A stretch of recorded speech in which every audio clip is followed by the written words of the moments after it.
Hi, welcome to Your Great Journey. We offer brief tips, techniques, and insights to help you move in positive directions and master big change. For more information, please visit yourgreatjourney.com. Your Great Journey is brought to you by audiobook publisher Wetware Media.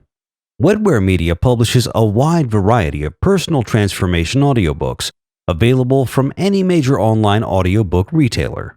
For more information, please visit wetwaremedia.com. That's wetwaremedia.com. Today we're sharing an excerpt from the audiobook Don't Let Anxiety Run Your Life, using the science of emotion regulation and mindfulness to overcome fear and worry, written by psychologist Dr. David Klemanski and Joshua Curtiss. This audiobook is a groundbreaking step-by-step guide for managing the thoughts and feelings that cause anxiety, worry, fear, and panic. Using easy, clinically proven mindfulness practices, you'll learn to manage your emotions and lessen your anxiety. In this episode, Dr. Klemanski and Joshua Curtiss explain emotion regulation and mindfulness, and how, together, they can help you outsmart your anxiety. What is emotion regulation? Have you ever been so anxious that you started shaking or trembling?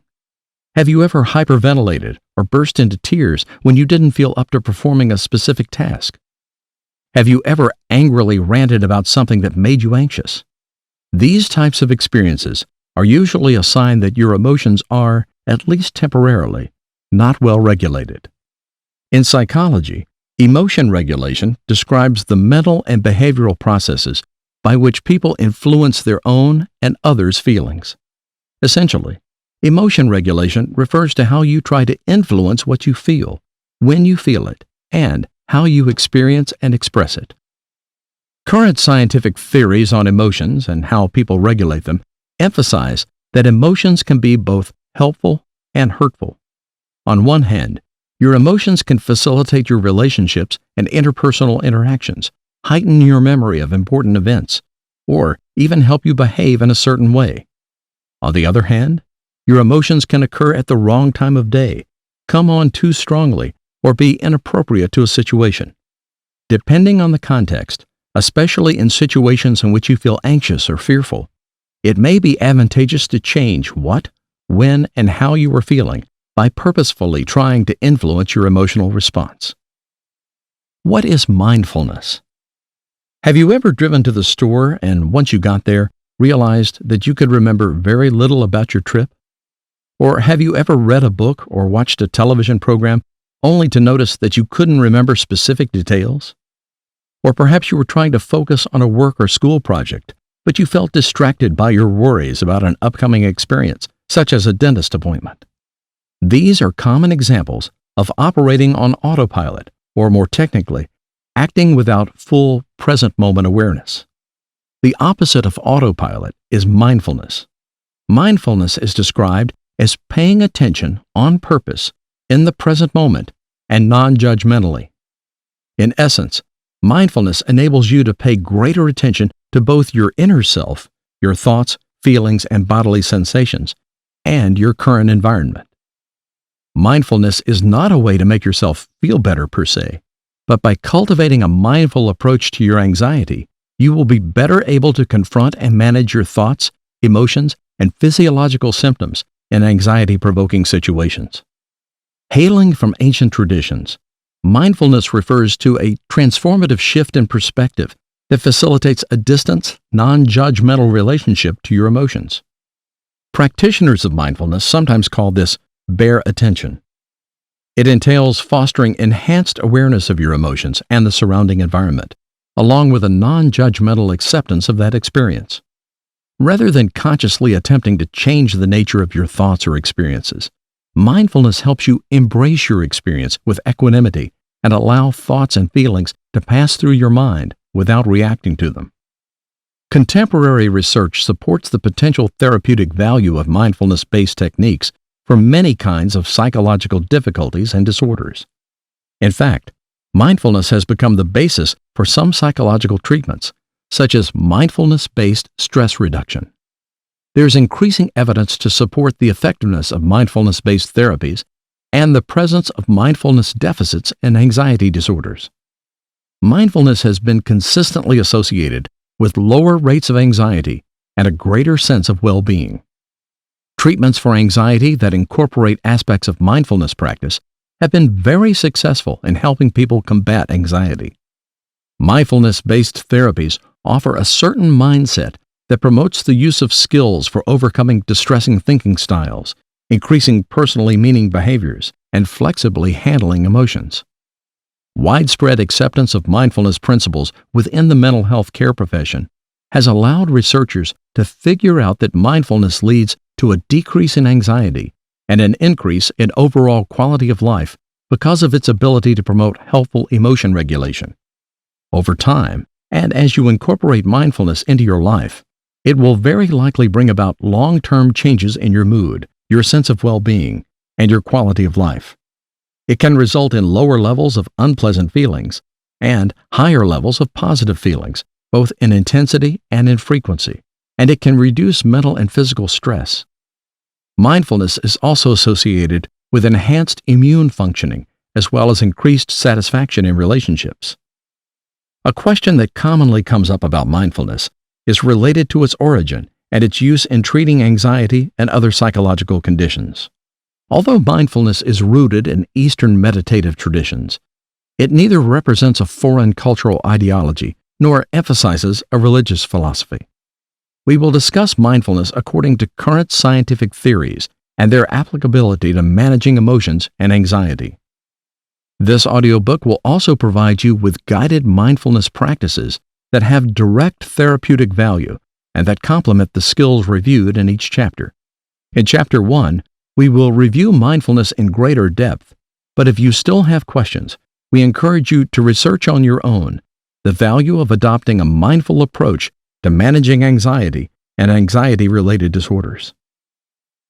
How emotion regulation and mindfulness can help you outsmart your anxiety. A striking fact about these two fields of psychological research, emotion regulation and mindfulness, is that they share a number of things in common. Taken together, they can provide a very powerful framework for helping people gain mastery over the dysfunctional management of emotions. Both emotion regulation and mindfulness promote awareness and acceptance of emotions, but they do so in different yet complementary ways.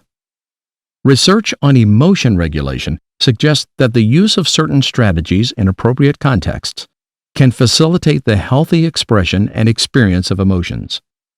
Not all strategies are equally helpful. However, some responses to emotions can have negative long-term consequences despite their seeming benefit. Take worry, for instance.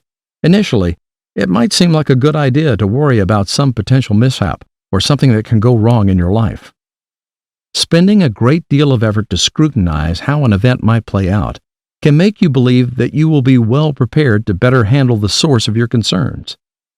Even though this type of technique is a direct way of responding to discomfort and seems proactive, which is often the chief goal of successful emotion regulation, it can be insidiously harmful. Worry reflects a repetitive thinking style that promotes both overly judgmental reactions to your concerns and unwanted emotions. This is completely opposed to the central tenets of mindfulness.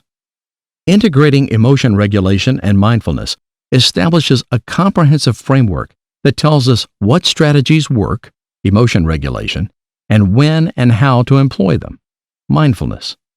Take the strategy of expressive suppression, for example, or concealing outward expression of your emotions. In the long term, this overly reactive strategy, which entails conscious efforts to banish an emotional experience from your mind because you judge it to be bad, is generally dysfunctional. It violates many core principles of helpful emotion regulation and mindfulness, and over time, it can lead to sustained levels of distress.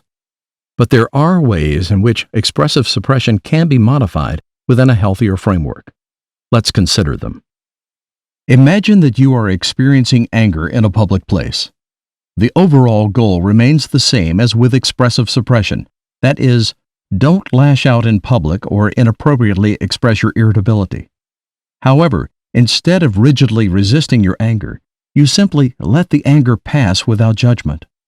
This still prevents any inappropriate expression of your irritability, but in a much more healthy way. Instead of suppressing your anger because of concerns about how bad that emotion is, you are fostering a non-reactive stance toward it that will enable you to achieve peace and be free from a desire to lash out. Throughout this book, we will explain how to mindfully regulate your emotions, which can be especially tricky when it comes to anxiety.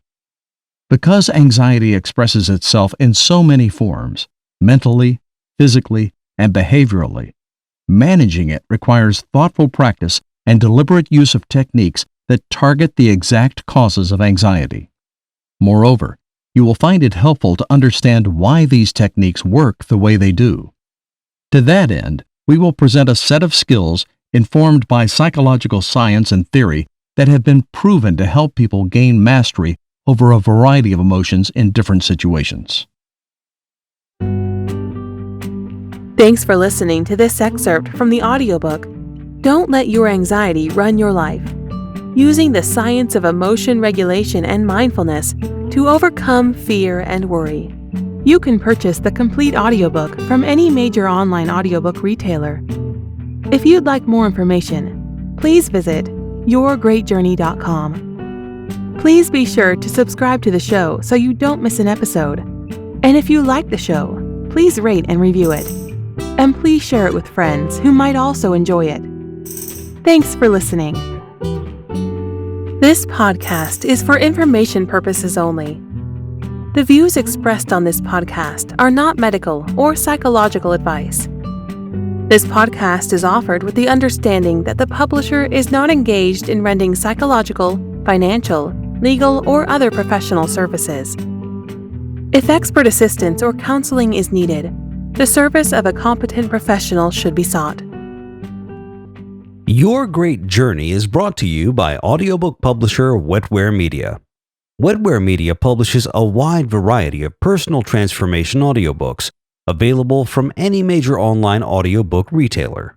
For more information, please visit wetwaremedia.com. That's WETWAREMEDIA.com.